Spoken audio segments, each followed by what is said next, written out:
ये सही है कि हम सब के लिए चिंता का विषय है कि जल स्तर लगातार गिर रहा है। सरकार के स्तर पर जो कार्यवाहियां हैं वो तेज गति से हो रही है। रेन हार्वेस्टिंग को लेकर, कैच द रेन योजना को लेकर, नए नए स्टॉप डैम बने, इन सबको लेकर गांव में जैसे अमृत सरोवर का निर्माण, जल संचय को लेकर लगातार सरकार के स्तर पर कार्यवाही हो रही है।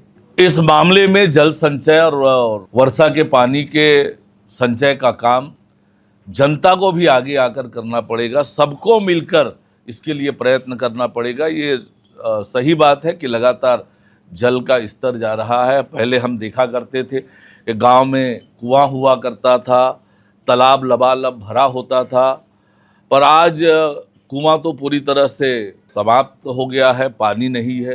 तालाब भी पूरी तरह से भर नहीं पाते हैं, इसके कारण से भी दिक्कत आ रही है। तालाबों में पूरी तरह से पानी भरे, बरसात के पानी का संचय है वो हो, ये सबको मिलजुल कर काम करना पड़ेगा। सरकार अपने स्तर पर द्रुत गति से इस दिशा में काम कर रही है। देखिए, संविधान को लेकर भ्रम फैलाने का काम कांग्रेस के नेताओं की आदत हो गई है। भूपेश बघेल भी वही कर रहे हैं।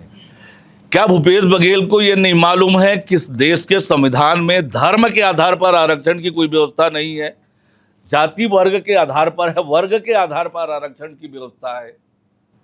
और इसलिए समाज को तोड़ने का ये बयान है भूपेश बघेल जी का।